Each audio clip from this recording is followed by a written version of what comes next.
It was a very quiet night for the Utah Jazz last night, and I think that's shocked a lot of people. Shock is not the word that I would use. Was I surprised? Sort of. I thought that the Jazz would prioritize a first-round pick in this draft. They clearly did not. And the question that I think has to come to mind is, what now? What next? What are the Utah Jazz doing? And if you remember one thing that I've told you repeatedly, remember that this is a very long summer. There's a lot of time. There is an end goal that the Utah Jazz are working towards, Jake, and I think this is just a process and them navigating those waters. It is a process, but I also think that the fan base is not about waiting forever to get a deal done. You know, I think people are hungry. I think people want movement, and that I'm not sitting here saying that the Utah Jazz care about that or that they should care about that. I think that they need to, approach the process properly, which they are. I would have loved to have seen them make a move last night, not even just with the idea of like getting into the first round, but I think with the idea of moving the ball forward and getting the Rudy deal done. Like I was saying yesterday, I just think that, yeah, sure, it's a process, but Danny Ainge clearly has an expectation of like what they're going to get back from Rudy Gobert. And he's not going to make the move until they get that. So it's going to be really interesting to see how Danny Ainge finds the middle ground on making a deal so that the Utah Jazz can move on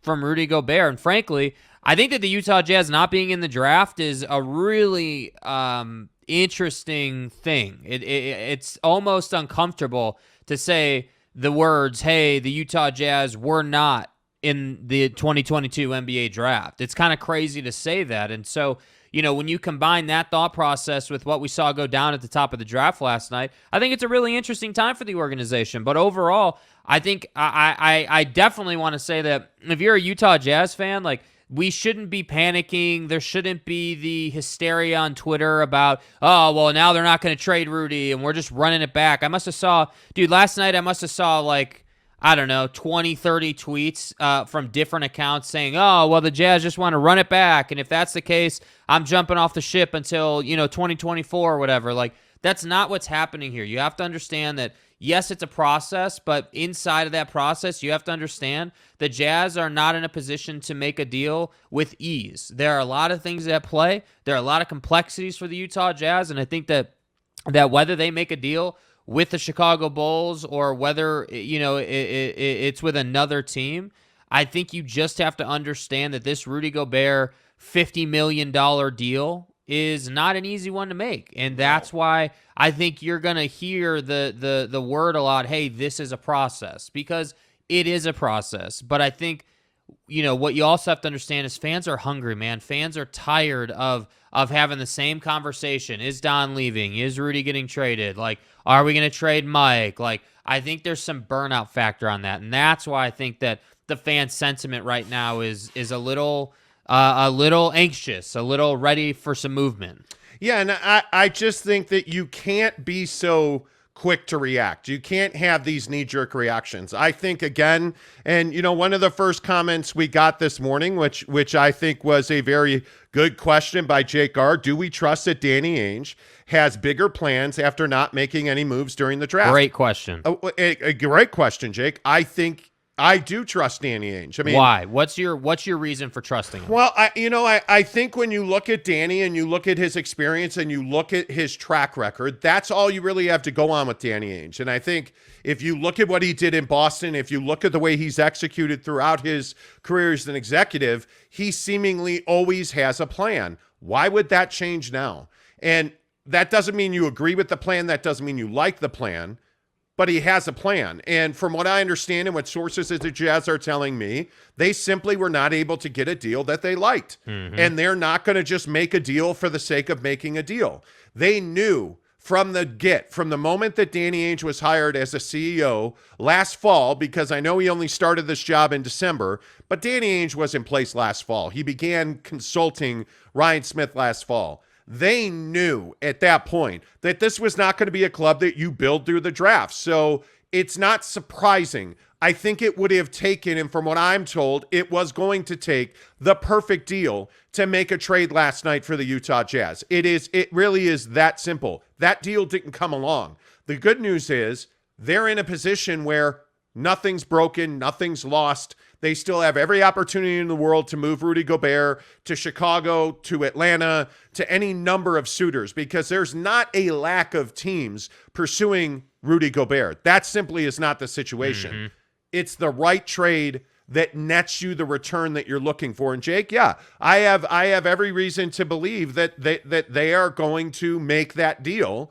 Nothing, in my opinion, and from what I've been told, has changed with Rudy Gobert. Yeah, and I think that, when it comes to Danny Ainge and his reputation, I mean, I completely agree that I think you have to go off his track record. But again, I can't emphasize this enough. Like, for the Utah Jazz, for the fans, like, for everybody involved in this conversation with whatever side you're on, I understand why you want the Rudy deal to go down. But I would pose this question to you. Would you rather them last night have made a deal in haste and probably not gotten what they truly wanted or what they truly feel is the proper value for Rudy Gobert? Or would you rather come out, 3 weeks from now, let's say, or whenever it comes out, like down the line, would you rather come out down the line that the Utah Jazz made a deal with Chicago that sends Rudy Gobert to the Bulls and you got a great trade package back? Which would you prefer? And I'm telling you, you got to be patient. And it is a process, but I also am the guy who has been saying that every day that goes by that they don't make this deal is another day that you're running out of time. And I only say that, not to say that they should rush, but to say that they're not in a position to run it back with this current roster. You're not in a position to bring Rudy Gobert back at this stage. And that's why I say it's just a really interesting situation. Do I think that there's any reason to panic? No, I don't. Do I think that they're going to trade Rudy Gobert? 100%, 1,000%. Rudy Gobert is going to get traded. He's not coming back to the Utah Jazz, and it's just a matter of putting the proper deal together. And I'm assuming, and we talked about this earlier in the week, I'm assuming the reason that this deal has not happened yet is because Chicago's got to go and get, they were working on some draft capital, and they're still working on it, I would guess, for future drafts. So that's probably what's holding this deal up. Yeah, I'm not the guy that's going to panic. It is not concerning to me that they didn't make a move last night. And I think when you look at the question that I think is overwhelmingly on Utah Jazz fans' minds, which is what's next for the Utah Jazz? The same thing that was next yesterday. I think you are trying to make the best deal possible. And as we head for July and NBA free agency, I think you're going to see that deal get done. And when you look at what's going on around the NBA, look at this Kyrie Irving situation. Look at what, the Knicks did last night with Kemba Walker. And we're going to get into those deals in a minute, but teams are maneuvering behind the scenes. From what I understand, the Jazz had deals they could have done last night, but those deals didn't net them the return that they felt like they needed for Rudy Gobert. So why are you going to make a trade that you don't feel like is the best situation for you? Jazz fans, I think you just have to relax. And I think that Jazz fans have to embrace the fact, Jake, that this is a process. And I certainly don't think that this is at all a negative thing that they didn't make a deal last night. No, and I don't think they made a mistake. I don't think they've misstepped. I don't think that there's some kind of problem here. But again, I think that it has to be said again and again, like Utah Jazz fans are not thrilled right now. And I understand the organization probably doesn't give a rat's ass about how you feel about anything. No. Honestly, they don't. But I think that I don't want to come on the show today and say, hey, you guys are totally off base with how you feel. You are off base with the things you're saying about, well, now they're not going to trade Rudy Gobert. That's completely wrong. But I understand why you want the deal to happen. I get it. I level with you.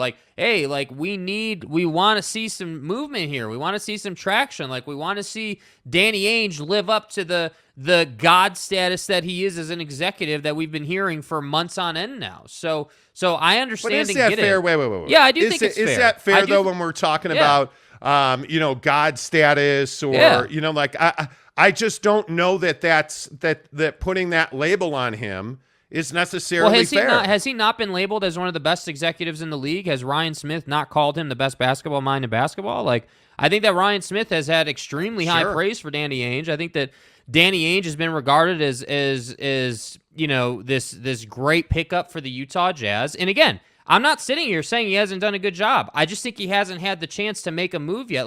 Or he has had the chance. It just the right deal hasn't sort of come together yet for him to pull the trigger on it. And that's why I say I think that when it comes to fan sentiment and how people are feeling about the Utah Jazz right now, they're thirsty for something to happen. And I think part of the reason for that is because Danny Ainge is regarded as one of the best basketball minds in the league, one of these guys that you can bring into your organization who will build a championship contender. And that's because of his track record. That's because of how highly Ryan Smith speaks about him. And so that's why I say, is it an exaggeration to say these were, referred to as a God-level executive? Well, sure, there's some exaggeration in that. But I don't think the sentiment is that far off. I think Ryan has said that, hey, he's this great guy that's going to do some stuff for us.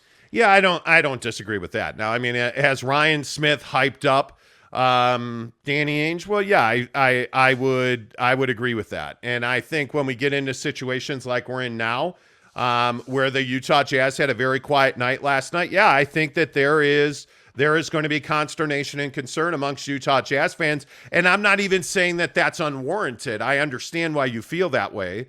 And reading some of the comments this morning, yeah, I think I look at Jeremy Bolton. He says, I don't think Danny would make a move just to make a move. I think that's exactly right, JB. I think you're exactly right about that. Good morning, Gabe Levy. He says, there isn't a player in the draft that turns the Jazz into an immediate contender, and every other trade option is still in play. Some folks really need to chill. That's Agreed. Right. And I look at the Phoenix Suns, who I think are a perfect example of this. The Suns were not built through the draft. The Suns were built through veterans. And you were able to, if you're the Suns, you were able to draft a guy in Mikal Bridges who came in and made an immediate impact. But why was that? He was a 3-year player. Mm-hmm. The guy was a guy, he stayed in college. He won at a high level. You bring him in, he's not going to be Jabari Smith, who's a teenager, right? So when you look at teams that have a lot of success, you look at the struggles of the Golden State Warriors when they drafted Steph, Clay, and Dre. Those guys had growing pains. They were not great right out of the box. Building through the draft has not been the way that guys like Danny Ainge have won championships and built perennial contenders. And frankly, that's why I say this is a process. Be patient.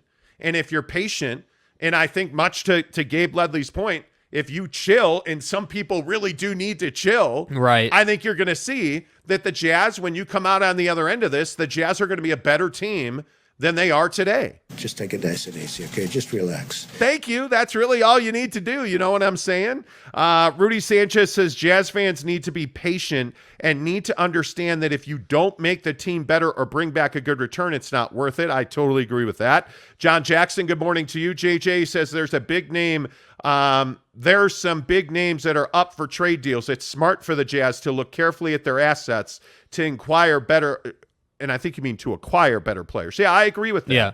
I just don't think I don't think anything's been lost. Yeah, I mean, I don't think we're at we're not at some point where it's oh man, we got to start panicking like the Jazz missed the boat on some clear opportunity to make themselves better. That's just not where we're at. But again, I can't help but sort of empathize with some of the people saying man, we really would have loved to have seen a deal. I would have loved to have seen a deal last night. However, clearly, as the comments are saying, and as we're sort of talking about here, the opportunities that the Jazz were presented with last night did not pan out because they didn't want them to pan out. They didn't like the value that they were getting back, and I can respect that. I just don't want to get to camp and be in a place where we're not thrilled with the roster. I want day one of camp to open for this team, and I want to feel okay. Yeah, there's been a lot of changes, but we got something to work with here, Got a new head coach hired. We got several new key contributors.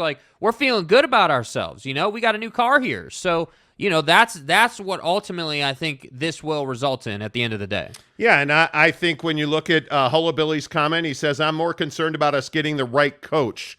I'm leaning towards Will Hardy, but glad that's not my decision to make. Well, and again, I will just say, I think that and I know we've talked a lot about this, but I think Will Hardy is absolutely the leading candidate for this gig. We told you, the first week of June when Quinn Snyder resigned, that Will Hardy is going to be a guy you got to watch. But I don't think there's any doubt Johnny Bryant's in the mix for this job. I don't think there's any doubt that it's going to be a young assistant coach, as we've talked about. And I think they're going to try and get a Terry Stotts or somebody like that to be their lead assistant. I would pay very close attention to Mike D'Antoni in Charlotte because they've not hired Mike D'Antoni in Charlotte yet. And that's a guy who's a phenomenal mentor. I don't know that Mike D'Antoni's the guy you want to hire as your head coach, but certainly you'd love to have him as a lead assistant. Yeah. And I know that he and Danny have a relationship.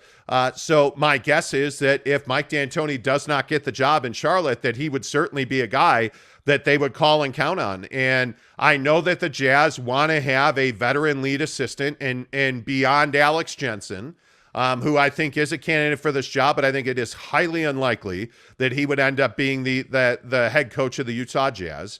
I think, again, it's Will Hardy, it's Johnny Bryant. Adrian Griffin, to a lesser extent, I think we're now seeing that they are moving towards Will Hardy, and I still maintain that Johnny Bryant is 1A to Will Hardy, who I think is number 1. And I believe there were reports to that yesterday, but I think the Jazz want a young head coach, Jake, that has experience. Yeah, and I think that's the, obviously that's like the ultimate thing. I mean, whether we're talking, football or we're talking the NBA, like I think that finding a guy who's younger, who's energetic, but also has some experience and can relate to these guys and like can have a great relationship, and it doesn't feel like dad coming down on son, but it feels more like, co-workers, partnership type vibe. I think that's when you get things like the Phoenix Suns, occurring. I mean, that's why, the Phoenix Suns happened, because Monty Williams was, I wouldn't call him a young man, but certainly he's not an old man, and I think that he's energetic, he's respected. Like, that's the kind of guy you're looking for. And so I agree with the people who are saying that the Jazz can't necessarily take a risk on a head coach, but I don't think that, the Will Hardys of the world or the Johnny Bryants of the world are risks. I think that those are guys that have been primed and built and are ready for that next step. They just need to be given an opportunity. So, yeah, I think that you will see the head coaching thing I'm not as concerned about, to be honest with you, because I think that if you have a roster that gives you options and you have guys that can contribute at a high level on both ends, there you can make that work. Like most coaches who are going to come in are going to find a way to make that work. So that's why I say, like, yes, it is important, but my biggest, like, grade A number 1 concern right now is what you get back in the Rudy deal and what you're going to do with Mike Conley. Like, those two guys are, I think, the number 1 priorities this offseason. Yeah, and as they should be, I think. It's one of those things where when you go back and look at what the Jazz are trying to do, I think you're in a really good position. I mean, you obviously, I like the Cockburn signing, the 7-footer from Illinois. I think that he is a really good player to take to Summer League. And I think somebody was talking about, and I know I missed it, but somebody was talking about Kai Sato, I believe is the way you pronounce it, Sotto, Sato, the Philippines, I think he's 7'2". The problem is that Kai lacks athletic ability. He does not move well. He is not a guy that I would describe as agile. When you're 7'2", you better be able to move well. And I think that, I think the Philippines is a strong basketball fan base, but he went undrafted. I didn't see where he wound up. I don't know if he signed a free agent deal or a camp deal, but I think the Jazz are doing all the right things. I think the Jazz are moving in the right direction. And I think that, I think you just have to chill. I think things will work themselves out. Kay Nurin says, Danny isn't stupid. He will wait for the right deal or trade to make the Jazz better. Yeah, I totally agree with that. Jackson Graham, good morning to you. He says, it's hard when other teams make progress and the Jazz are Groundhog Day. Well, I don't know what other teams around you are making progress. I mean, certainly when we look at, winners and losers, which we're going to do here in about 5 minutes, obviously teams like Oklahoma City, Houston, I think Detroit had a really good night in the draft last night.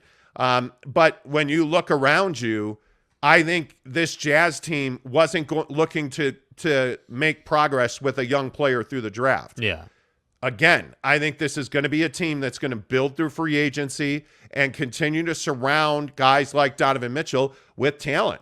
And if you can do that and you can remake this roster, I think they're going to make fine progress. Yeah, and I think you don't want to be comparing the Utah Jazz to the Houston Rockets or the Detroit Pistons or the Oklahoma City Thunder. Those teams are picking at the top of the draft for a reason. And again, it's no disrespect to them, but there's a reason you're at the top of the draft. I mean, rules are rules. Like, setup is setup. Like, you lost enough games to be up there. And that's why I say, like, again, the conversation was never, hey, the Jazz should try to trade into the top 10 of the draft. I mean, that's not where they are right now. Instead, what I think it was is like, all right, like yesterday on the show, I was talking about the fact that, hey, there is a decent chance that the Rudy Gobert deal does get done tonight because I think that the Jazz can kind of see an opportunity here. Like, okay, we can get, obviously Vooch or, Kobe White or like that package of players. But if we can mandate a first-round pick, even if we're in the 20s in the first round, let's say, like low-end first-round pick, that's still an improvement, And if you were able to get that, then maybe that's a deal you would consider. But clearly, again, not to be repetitive, but they didn't get that. They didn't see a deal last night that was worth it, and that's why nothing happened. Yeah, I don't know. It'll be interesting to see what happens with the Jazz. Tanner Plummer says, "Hey Jake, what did you think of your boy Chet getting drafted by OKC?" Hey guys. I mean, I think that's exactly where we thought I think he it would was go. expected. I think that Chet is like I said yesterday. I think Chet's got to build his body, but I think that people know what he's capable of, and I think that Chet is somebody who is a workhorse. I mean, by all reports, he's a guy that they had to like forcibly keep out of the gym over the summer. And so I have no doubts that Chet Holmgren is going to build his body and build his game. And I think, if I'm being completely honest, I think it's probably going to take a couple of seasons for him to really find his own in the league as far as physicality is concerned. Because that's the thing. At the lower levels, he didn't need to play with a real physical edge because he's bigger than everybody. Well, now that's not the case, right? Yeah, like you are bigger than everybody, but you're not nearly as strong or quick, and that's going to be what holds him back for a couple of seasons, I think. But I think he's going to be really good. Yeah, I think that Chet wound up exactly where you needed him to. I mean, obviously, it was surprising, in my opinion, that Jabari Smith went 3 and Paolo Banchero went number 1. I mean, Banchero, I think, is a wonderful talent. There's no doubt about that. But the thing that I really liked about what we saw from Jabari Smith last night is he was clearly pissed. Yeah. He was upset. And I think if you're the Orlando Magic, you better watch out for the Rockets because he's going to be coming for that ass. Yeah, I love that about Jabari Smith. And again, I think Paolo Banchero is probably the best pro player in this draft, potentially. But Jabari Smith is right there. I think Jabari is going to be fantastic. And again, I think Houston all night long was truly one of the best players. But were you surprised? How surprised were you, Jake, that Banchero went number 1? I think I wasn't super surprised just on a surface level that Banchero went number 1. However, what I am surprised about is that Orlando basically switched its entire opinion on who they should pick. Like, I mean, you for a long time were Jabari Smith. NBA draft night gets here, and all of a sudden you're Banchero. So I think what's interesting within that is that, good organizations, they don't falter like that. They don't waver. They don't change their mind. They do their homework. They scout the hell out of these guys, and they make a decision, and they have a plan ready to go heading into the draft, And so that's why I say, like, again, with all due respect, the Orlando Magic are the Orlando Magic for a reason, They're a team that's up and coming, that is young, that's not very good. Like, you can't switch course like that. But what don't you have in Orlando that you have in Houston? You don't have elite young guard play in Orlando. Yeah. You have Jalen Green, an elite young guard, who, in my opinion, is going to be, I think, in the next 3 years, he's going to be one of the top 5 players in the league. And now you team him, and you team Jabari Smith, and you team Kenyon Martin Jr. together. Like, you look at that group of players. This is why the Christian Wood trade makes perfect sense. Like, you look at that grouping of players, Jake, and I think that the Houston Rockets, I think, have to be one of the winners. Well, they're absolutely a problem in the league now. I mean, I think that, again, what did we talk about with the Utah Jazz all year long, right? The Christian Wood, send it to overtime game as far as the Jazz are concerned. And that's why I say, like, the Rockets they've only gotten better. But again, I can't emphasize this enough. While it feels like, I'm sure for Utah Jazz fans, that a lot of these teams got better and you didn't get better, you also got to understand that you're probably 30 wins better than the Houston Rockets right now, just like as it sits here today, even with that draft pick. So that's why I say Danny Ainge is not in a position to just roll out and make any deal and like just sort of slap this thing together, if you will. Like, it has to be the right deal that brings the right players back. And that's why it's going to take time. But yeah, I think Houston had a phenomenal night in the NBA draft. Well, and I also think one of the losers in this draft is the Sacramento Kings. I don't know. Like, I look at their decision to pass on Ivy and go with Keegan Murray. And again, I think Keegan Murray's a great player. Mm-hmm. I mean, there's what we saw of him at Iowa was great. But when I look at the total package that Jaden Ivey from Purdue brings to the table, that's the kid you should have gone Savage. with. In my opinion, Yeah. When you're the Kings and you made the deal they made last year and you hitched your wagon to De'Aaron Fox, you needed to go and get the best player available, was Jaden Ivey. Keegan Murray's fine. Jaden Ivey's the guy you should have taken there. And when you talk about a team like Orlando and you talk about some of these good and bad teams, bad teams continue to make bad decisions throughout the draft, throughout free agency, during the season, hiring coaches. That's the Sacramento Kings to a T. The Kings continue to make questionable decisions at best. And you make a trade last year that, by all accounts, nobody has any idea what you were doing. And now you have a chance to make that right and draft Jaden Ivey. And again, it's not a slight on Keegan Murray. He may well go on to be the best player anybody's ever seen. Jaden Ivey's a stud. Yeah. He's got coaching in his bloodlines. His mom was a star at Notre Dame. And his mom was explosive. She was a star in the WNBA. She's a great head coach. Yeah. He looks to be a prototypical NBA superstar. Yeah. And you passed on him. And you passed on him for a guy, by the way, in Keegan Murray, who wasn't exactly excited when he was asked about the prospect of going to Sacramento. He said something to the effect of, but he said something to the effect of, well, it's not the worst result, or it's not the worst thing that could happen. Yeah. Like, are you kidding me?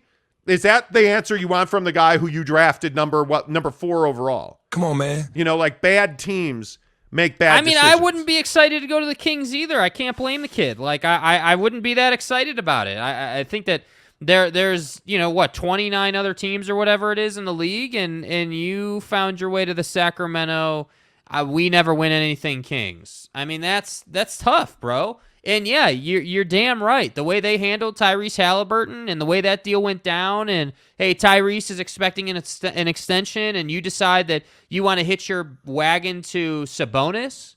You want to trade for Sabonis so that De'Aaron Fox can be the guy with Sabonis. And you thought that would take you to the postseason? No, I don't think so. That didn't really do anything for you. And that's why I say, guys like Keegan Murray or any of these other guys that go to bad teams, I would have some hesitations as well.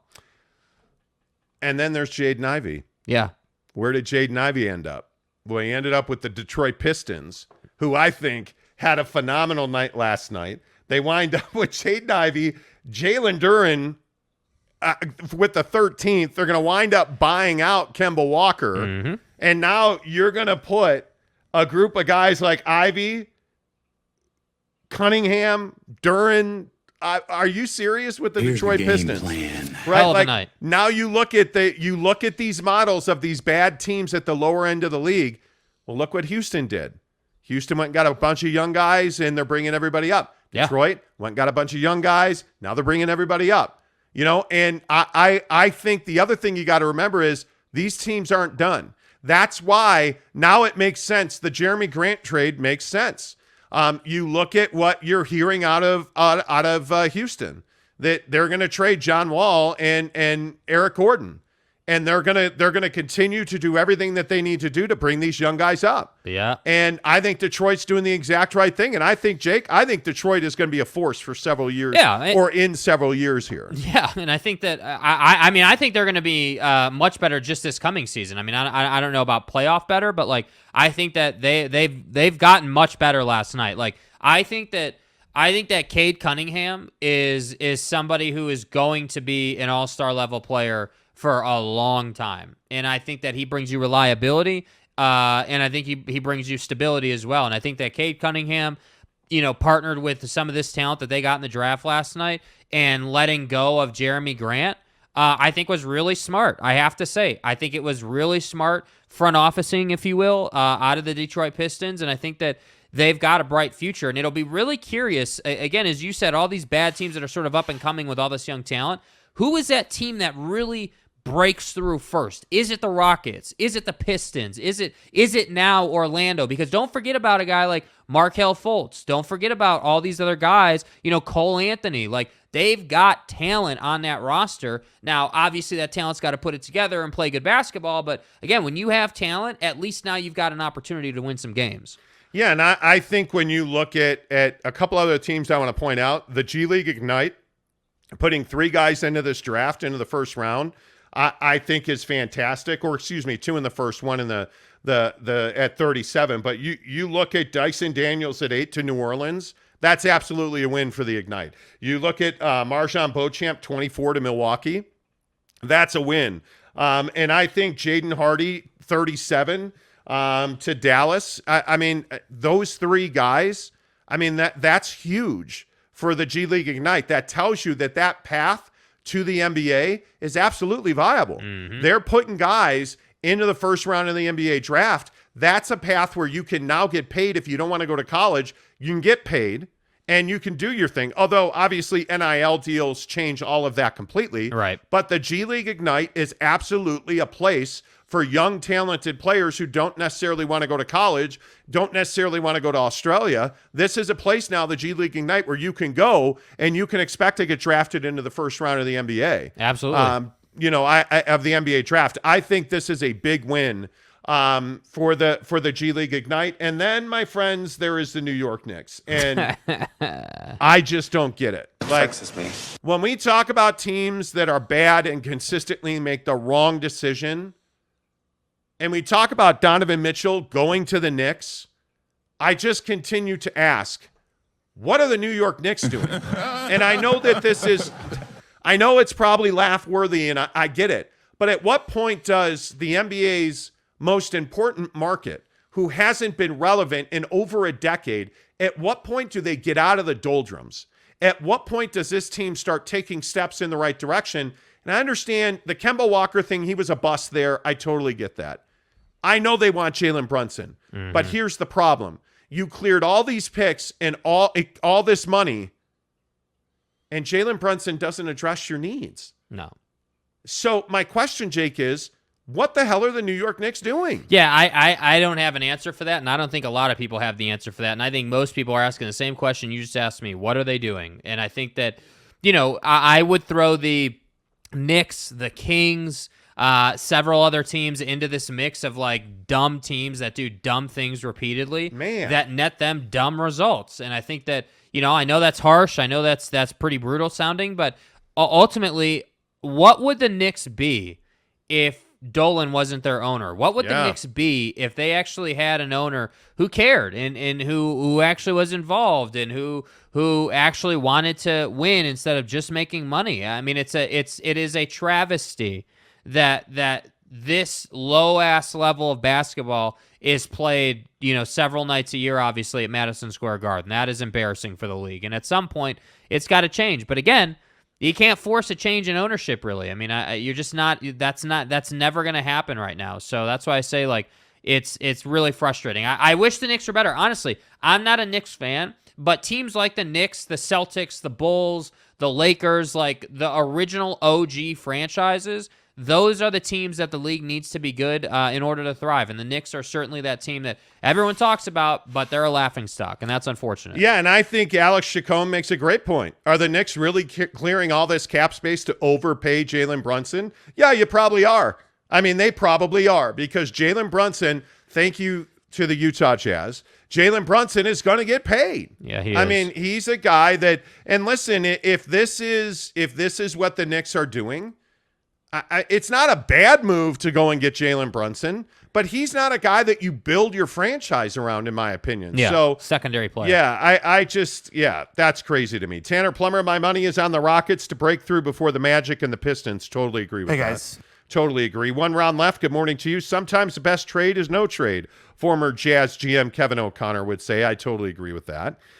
Jeremy Bolton, brilliant plan on the Jazz. They made Brunson look like MJ out there during the playoffs, so the Knicks had signed him. That way they stay away from Donnie. I saw this out of a certain radio personality in Spence Checkets yesterday tweeting about that, and I thought that was really interesting. I completely disagree that they made him look good intentionally. Obviously, that didn't happen. Yeah. But it just is. It's a frustrating thing because Jalen did go off against the Utah Jazz. Jalen did make them look silly. Jalen did dominate them, and ultimately now we're here.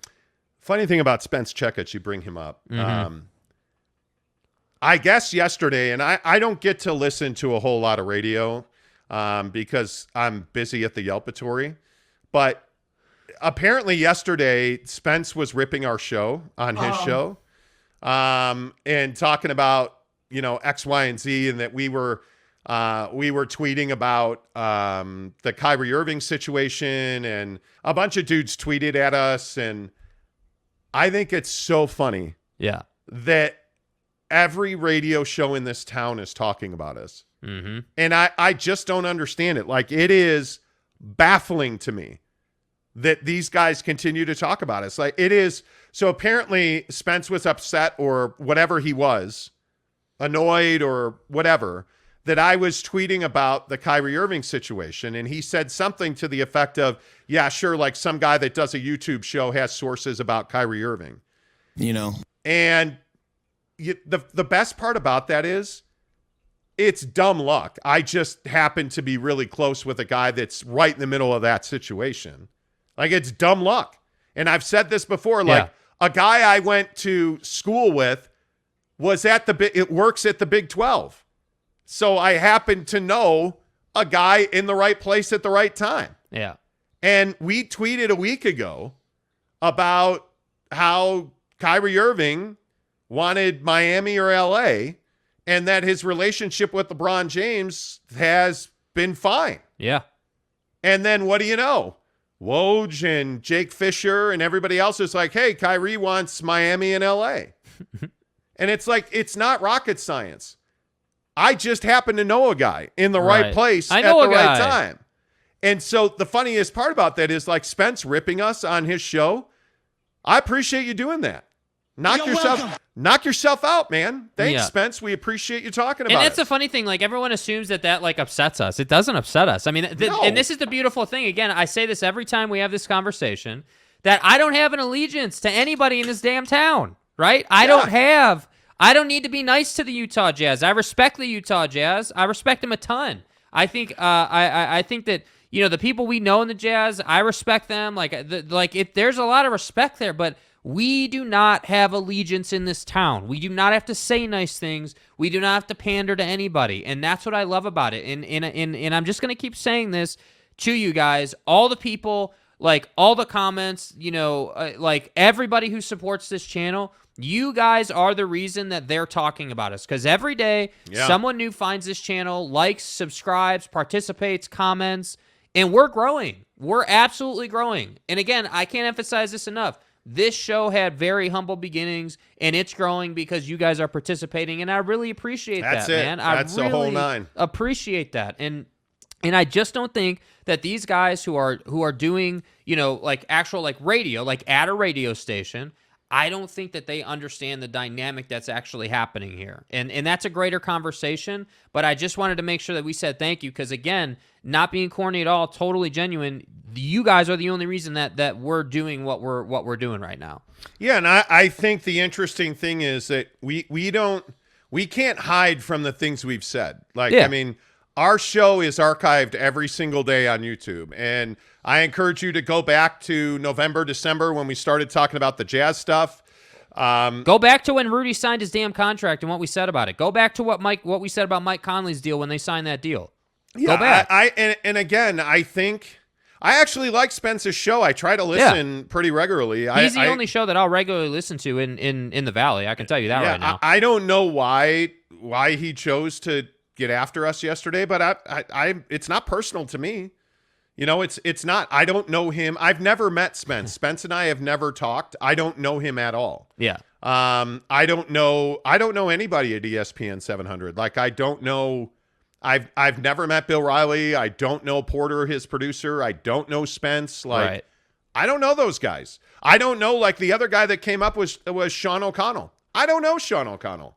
I know that everybody thinks you know Sean O'Connell. I know apparently. that what Sean O'Connell tweeted, and I guess he tweeted at me.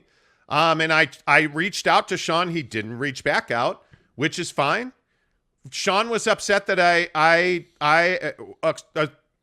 tweeted about something that one of Rudy Gobert's guys told me when he referred to Sean O'Connell's tweet as complete trash about the him or me thing. Mm-hmm. And I tweeted that, and Sean O'Connell was upset and was like, well, why didn't you X, Y, or Z?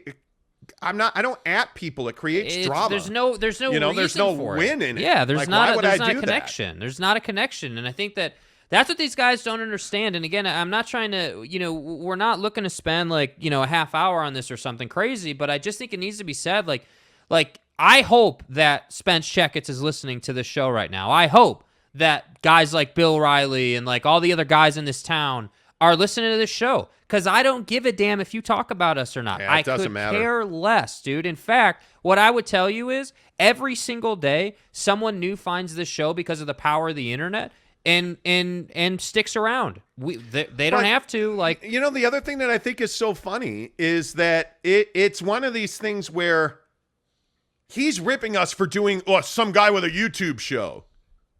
Well, where do you think your listeners are, bro? Like, I think this is the problem. Here's why I don't work in radio. And not be that honest, I'm bragging. Man. I'm not that I'm bragging. We've had opportunities to do a show several, here, and we've not done it because guys like Spence, guys like these guys that have always done radio and don't have the courage to step out of that. Your listeners are on YouTube. Your listeners are on their phones. Your listeners. And we've seen this in Chicago. We've seen it in Charlotte, Nashville, Dallas. Across the country. I mean, all of these, like New York, all of these huge markets, their best talent are no longer on the radio. They're on YouTube. They're on websites. They're on platforms. Mm-hmm. Because you can't do this job when the Utah Jazz own your radio station. You can't do this job when you are aligned with and in bed with the University of Utah. You can't do this job when your radio station owns the Jazz and is owned wholly by BYU and the Church of the Latter-day Saints. Mm-hmm. The Church of Jesus Christ and Latter-day Saints owns KSL, owns Bonneville, which has the rights to the Utah Jazz now, that obviously owns BYU. Like, you can't be unencumbered. Spence Checketts is mandated on a regular basis, I would assume. They have to talk about the Utes. They have to talk about RSL. Yeah. The main reason I turn off Spence Checketts on a regular basis is he will put on, like Elliot Fall the other day, who comes on his show, I think, every week. I could be wrong. That has no value to me. That has no value to me whatsoever. It just, like having Trey Fitzgerald on your show like 3-4 times a week, that's really difficult for me. I like Trey a lot. Like, Trey treated me very well when I worked here. It's not that I don't like Trey or that I don't like RSL. It's right now I want to talk NBA and I want to talk college football. Yeah. That's what I want to talk about. Yeah. And that's what I'm looking for. The reason that you can't do that is because they have to talk RSL. Yeah. They have to talk Utah. They have to say good things about the Jazz. They can't give you the undivided truth about BYU. Why are we winning on BYU? Why last football season did we have Kalani Sitake's interview details before anybody else? And it's on YouTube. Go back to last October and November. Do it. Please. It's on YouTube. We beat everybody on Kalani Sitake and Jaren Hall last year. And frankly, were we always right in our opinions? No, probably not. Were we always accurate in the things that we believed? No, probably not. But our sourcing was never wrong on BYU. Yeah. We are the only ones who told you about Kalani interviewing across the Pac-12. The only ones telling you that he told Washington, hey, you know what? Because Washington asked Kalani Sitake, if we offer you this job, would your preference be to stay at BYU or to come to Washington? And he said, well, I want to stay at BYU. That's why Kalani didn't get an offer from Washington. And who had that first? We did. And the reason that is they reach out to us. BYU came to us. Yeah. The people at the Jazz came to us. Yep. It's not like we're like, hey man, why don't you be our source? That doesn't work that way. And it's not how the industry has ever worked. Ever. I just think it's interesting to me. It's interesting to me that this is what we've gone to. And what I think traditional radio stations like KSL Sports Zone or ESPN 700 or whoever, at some point, you can't keep doing what you've always done because it's always going to get you what you've always gotten. Yeah. And it is what it is. All right. If you're just tuning into the show, good morning. Good to see you. The biggest stories in sports this morning in Utah, very clearly the Utah Jazz. Mm-hmm. I think this situation last night, a lot of people are asking, is it concerning that the Jazz did not make a trade for Rudy Gobert? It's not. I wouldn't be concerned about that at all. I think that this is just a process. And what you're seeing now is this is a process that's playing out. And there's an end goal, as it was explained to me by my sources at the Jazz yesterday. There's an end goal, and there's a process to reach that goal. And they're not going to deviate from that process. And frankly, in my opinion, I think when you look at what the Utah Jazz did last night, there was no damage done. I mean, again, I think Kofi Cockburn's a great pickup. Mm-hmm. Frankly, he's the exact same player that Rudy Gobert is, and he's a better player than Azubuike is. Right. So I think they did nice things with their summer league signings and their training camp deals. But there is work to be done, and there are deals coming for the Utah Jazz. So I don't certainly believe that they're not going to do anything. And as far as what's next for the Utah Jazz, I think their primary focus now is to move into the next phase of the offseason, which is, hey, we got to make a deal here. Yeah. And I think over the next week to 10 days, as we head for NBA free agency and the negotiating windows open, I think you're going to start to see that the Jazz are now in a position where they can see draft picks, where they can see who drafted where and who ended up where and what deals can we make. And it's smart to put yourself in that position. I mean, I totally agree. I think that Danny Ainge deserves a lot of credit for that. I think it would have been easy last night to be a little hasty and try to get a deal done that maybe didn't get you the value back. And frankly, I said on the show yesterday that I wouldn't have been surprised, but at the same time, he didn't do that.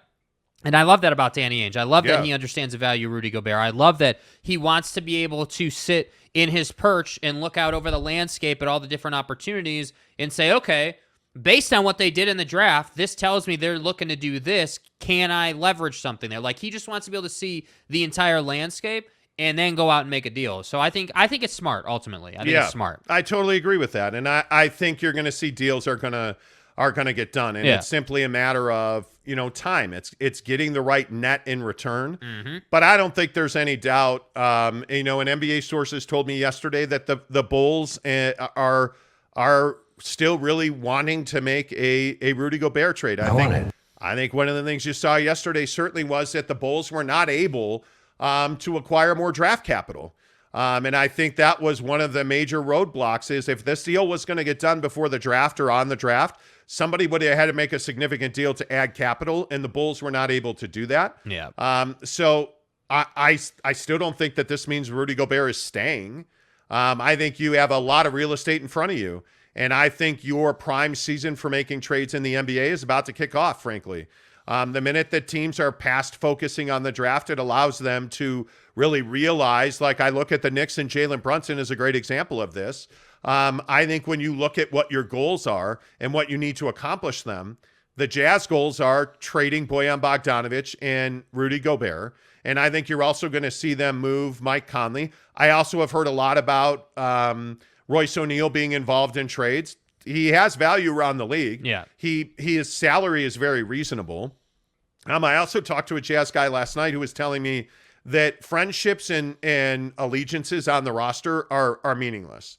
And one of the reasons I asked that question is Royce O'Neal and Donovan Mitchell are supposedly very close friends.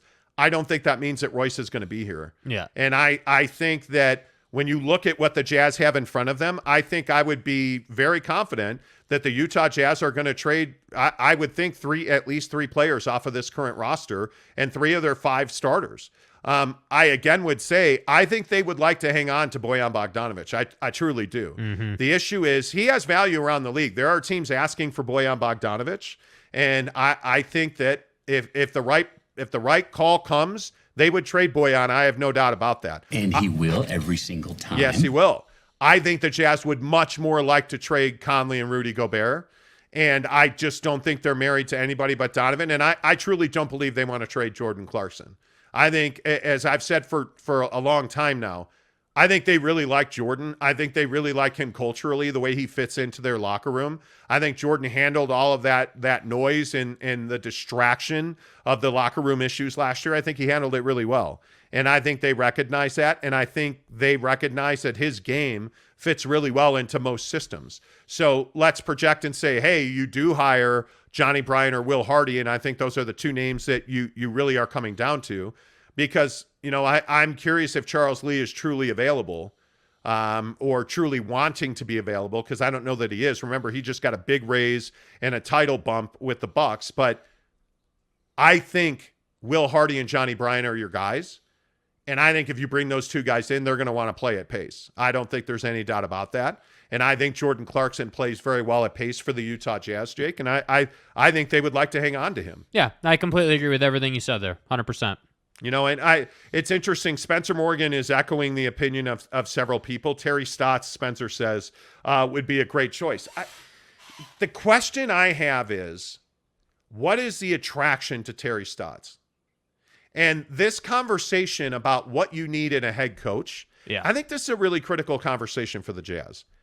Because the answer is, I don't know necessarily what you need in a head coach or if there is one specific thing you need.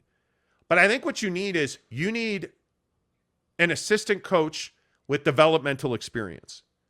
And I think you need that younger profile, because usually an assistant coach is going to be a younger guy. And I'll go with Will Hardy because that's the guy that I would hire. A guy like that, what Will brings to the table is youth, enthusiasm, and a new perspective. I know what Terry Stotts is as a head coach, right? Mm-hmm. Like, I know what Terry's done. Mm-hmm. I know how he runs his practices. I know how he structures his rotations. I know what that looks like. He hasn't won, and he's had really good rosters, and he hasn't won. That gives me a little pause. I look at a guy like Hardy. I look at a guy like Johnny Bryant. Those are young coaches with new, fresh perspectives that can relate on a personal level to Donovan Mitchell. I think that's really important. I think Donovan Mitchell has to have a very close relationship with his next head coach. Mm-hmm. And at times, that wasn't the case with Quinn Snyder. And I think part of the issue is that when you don't have that close personal relationship with your star player, accountability becomes a real question. And I think one of the things we saw that plagued this Jazz team the last 2 seasons was complete lack of accountability from the coaching staff to the players. And I think that can no longer be the case, Jake. I think you have to have a guy that's young, has a new, fresh perspective. And I think somebody that will come in and get close to Donovan on a personal level. Yeah, and I think the reason that Will Hardy should be the favorite or considered the favorite is, again, he's been through this process. What you're trying to do, Will Hardy's already done. Like, that needs to be said over and over again. Yes. Like, with the Celtics, he developed Jaylen Brown and Jason Tatum. He was part of that process. So why on earth would you want to sign a guy in Terry Stotts who, yes, has experience, no doubt is a good head coach? I mean, I don't think anybody would question that. But we're not looking for a good head coach. We're looking for the right head coach. We're looking for somebody who checks multiple boxes, not just somebody who is a line item on a spreadsheet to fill a slot, you know? And that's why I think that while I respect Terry Stotts and I love his career, love what he did in Portland, just not a winner. And a guy that I think is just a bridge guy, meaning that, hey, we're here, we need a couple of seasons, go ahead and be our head coach for now. Like, I think that's what Terry Stotts does great, but I don't think that's what the Jazz want, frankly. I think that the Utah Jazz want someone who's energetic, want someone that has a young, fresh voice, want someone that brings tenacity. And, yeah, I think all those things you were talking about, like relating to Donovan Mitchell, you know, being a younger guy, like, I think all of those things help. And that's, I think, the only concern with someone like Will Hardy or Johnny Bryant. And Danny talked about this in that little interview they did with David Locke at the practice facility. Yes. 2 weeks ago, I think it was.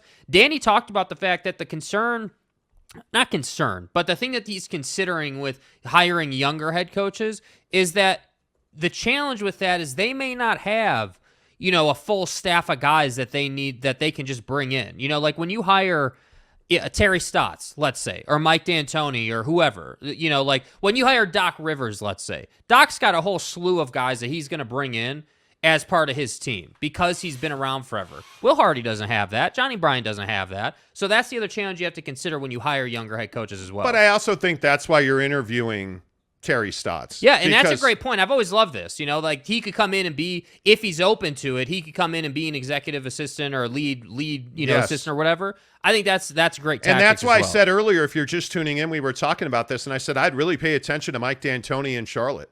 If Mike doesn't get that job in Charlotte, and by all accounts he's already met with Michael Jordan, but did not get hired, and maybe they're just going to and Woj, I think, reported yesterday that the Charlotte Hornets are completely reopening their coaching search because the guy they wanted to hire didn't take the job. Yeah, that whole Kenny Atkinson situation was not great. It was weird. Yeah. But Kenny decided to go back to Golden State, and now it puts Charlotte back in the square one box. Mm-hmm. So they're reopening. That doesn't mean that D'Antoni won't get that job. But if he doesn't get that job, that's a guy that you got to go to right now and say, hey, you know, what would you think of being Johnny Bryant, Will Hardy, Sam Cassell's lead assistant? Because I think that's exactly what you need. And again, I still maintain the value in talking to a guy like Terry Stotts is not to hire him as your head coach. The value in talking to a guy like Terry Stotts is his perspective, his experience, his feelings. What has he seen about your players? What has he seen about your team? What has he seen about the way you guys do business? And I think one of the other things, Jake, that is so important is we've got to stop talking about who the Jazz have always hired. And one of the narratives about this team, and one of the guys I talked to at the Jazz said this to me the other day, what makes you think that those narratives from 5 years ago are still the same narratives that are true now? Because one of the storylines that we talk about is, well, hey, you know, it took 6 weeks to hire Quinn Snyder, so it's going to take 6 weeks to hire the next coach. Yeah, that was a big narrative around here. That's 8-9 years ago, man. Yeah. And I understand that that's how things had always been. But if we've learned anything from Ryan Smith isn't doing it the way the Millers did it. Ryan Smith is doing it the way he wants to do it, for better or for worse. Yeah. Ryan Smith is going to do Ryan Smith, which I'm thrilled with. Yeah. They're not following your timeline. They're following their own timeline. Yeah. And I think we have to get away from it. I think Tanner was talking about how, we need somebody like Jerry Sloan. I think we need the complete opposite of Jerry Sloan. I think you need a young guy who's not going to come in and battle Darren Williams. You need a young guy who's going to embrace culture, who's going to embrace that this is now a players' league, that this league, and if we learned anything from Ime Udoka in Boston, I think one of the things you saw is he built a system to play to the strengths of Jason Tatum. Yeah. He built a system to rotate three other guys around Jalen and Jason, and that is exactly why they got better. And what did he do? He brought in team defense first. And they were not good the first half of the season. They struggled, frankly. They were a mid-table team in the Eastern Conference. And then as we saw them get past the All-Star break, and we saw them start finding their feet a little bit, and we saw them get away from, are we going to trade Jalen? Are we going to trade Marcus Smart? They came together as a team, and I think he deserves a lot of credit for that. And I think when you see the way that team came together, one of the reasons they really want Will Hardy is he's in the room. He's there. He watched the way he's done what you're trying to do, bro. And he watched the way they built that Celtics team, and that's why I'm telling you, I think you need that kind of experience. I'm not saying that Terry Stotts is a bad coach or would be a terrible hire, because he wouldn't be a terrible hire, but he's not the right hire in my opinion. Yeah. So I think it is a fascinating conversation. I think it is very interesting to see exactly who the Utah Jazz hire, and I wonder who's the former player that's going to be on that next coaching staff.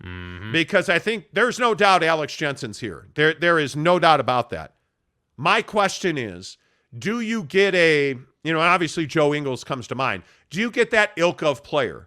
Do you get a Sam Cassell type player? Udonis Haslem type player. A guy like that. Yeah. Do you get that guy? Do you get somebody that Andre comes Iguodala.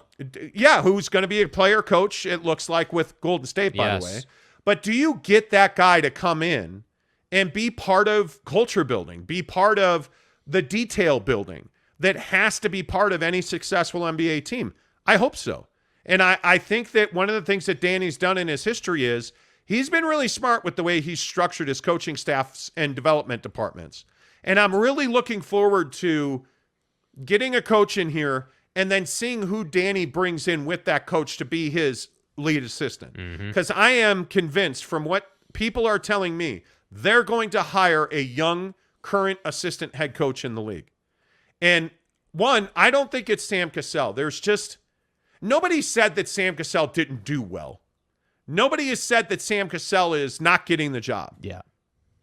Something feels off about the Sam Cassell situation. Yeah. I don't know what that is, but I haven't heard Will Hardy knocked his interview out of the park. Like, that was a grand slam, walk-off, game 7, home run interview for Will Hardy. Yeah. That's not the case for Sam Cassell. Something felt off. Listen, we're in a strange time. Nobody, and I want to make this clear, nobody has said to me, hey, Sam Cassell had a terrible interview, or it just feels it's an instinct thing. Yeah, it just feels like something was amiss there. Yeah. So we'll see. The Nye Guy, good morning, too. He says, it wasn't all unicorns farting pixie dust with Quinn's guys. It was time for him to leave, embrace the change. Yeah, I think it was. And again, if it was me, I would have liked to have had Quinn Snyder remain as the head coach. But he's not here. Yeah, it's not how it worked out. So you have a real opportunity now. And the one thing that was very clear coming out of last season, this team needs a culture change. Yes. This team needs a new vibe and feeling in the locker room. And I think you're going to get that. I truly do. John Jackson, do you think Quinn Snyder feels disappointed in his coaching or disappointed in the office? I think that's an easy answer. I don't think Quinn Snyder feels disappointed at all. That's my answer. I think Quinn Snyder needed a break. I think there was burnout. I think there was frustration. Losing does terrible things to your character. I think that Quinn Snyder, and again, this is my opinion, I think that while some of that is true what you were saying, my feeling for Quinn is that if the Jazz would have said, hey, yeah, we're gonna give you some say here, we're gonna let you kind of decide what players that we kind of want to go after and how we want to approach this, and we're gonna build a roster that really caters to your system, then I think Quinn could have got over the losing. I think Quinn could have moved on from all of that because it's sort of a new beginning. But that's not what they said. They said, no, we're not doing that. We're going to build this team how we want to build it, and we would love for you to be here. We don't want you to leave. But that setup is just not going to be realistic. So that's why he left. Yeah, and I think that very clearly, and again, this is just my opinion, but I think very clearly there were issues between Quinn and Justin Zanuck and Danny Ainge. And I think that Quinn Snyder wanted different voices at the trade deadline. And that's why that presser was just so... It didn't happen. Yeah. Yeah. I look at where they are now, and I don't know. When I look at who's going to be the next head coach of the Utah Jazz, if I'm a betting man, my money's on Will Hardy or Johnny Bryant. I think Will Hardy is the best you could do. I think he's absolutely... I think he'd be a phenomenal the best hire. you could do. Yeah. I think he would be a phenomenal hire. Yeah. I really do. Alex Chacon says, I would be burnt out, too, if I had to deal with Dennis Lindsey for 8 years. And that's what I mean, dude. Like, they had a really good... And the truth about that is, and a lot of people ask me about this, Quinn Snyder and Dennis Lindsey had a good working relationship, I believe, for the first 4 years Quinn was here. mm-hmm. And then there were some cracks in the armor. And that relationship began to falter. They butted heads, significantly butted heads over Rudy Gobert. And the way that Quinn was using Rudy, they butted heads over rotations. And I think that one of the main reasons that Dennis Lindsey was gone the way he was gone is because Quinn Snyder did not want to work with Dennis Lindsey anymore. Mm-hmm. And when Ryan took over the team, I don't think there was any doubt that they were making that move. And I think that they chose Quinn over Dennis, and that was exactly the right move to make. Venom and vitriol. And, listen, I think when you look at the issues on this club, I think a lot of them are Dennis Lindsey made. And that's why this process that's playing out, I mean, think of it as you're standing in your backyard and you got to dig a 10-foot hole that's full of mud. Yep. That's exactly what Danny Ainge is doing. He's got a shovel in his hands, and, I think You're digging a 10-foot ditch with a little shovel in your hands. It's going to take some time. Yeah, I would totally agree. Jeremy Bolton says, Neville93, I looked at his Insta last night, and he still had his Jazz stuff there. Not sure what people saw. Let's see. What did Neville93 said? Neville93 said, I'll be seeing that Rudy Gobert scrubbed the Jazz off his Instagram page or something like that. What he did is he took out Utah Jazz out of his bio. Yeah. And he put deuces in the bio, and then he put a picture of himself looking down at the deuces. He's leaving. Yeah. That's there, and he did that across his social media. Yep. Rudy Gobert's leaving. Yep. I mean, and I don't think that's a surprise. I think, and again, we've reported this for months. Yeah. He is unhappy with being a scapegoat. Y'all feel me? Rudy Gobert has taken a lot of heat for the defensive struggles of this team. The Terrence Mann corner stuff, I'm going to go ahead and say got to Rudy Gobert. Yeah. And it should, by the way. As it should. I don't know. I don't think that Rudy Gobert, and you know what, Hola Billy, I don't disagree. I would do that too if I were Rudy. Yeah. I think Rudy Gobert's had a tough stretch here lately. I really do. I think it's been very difficult, and that's why I say the next head coach of this team, you can't get this hire wrong.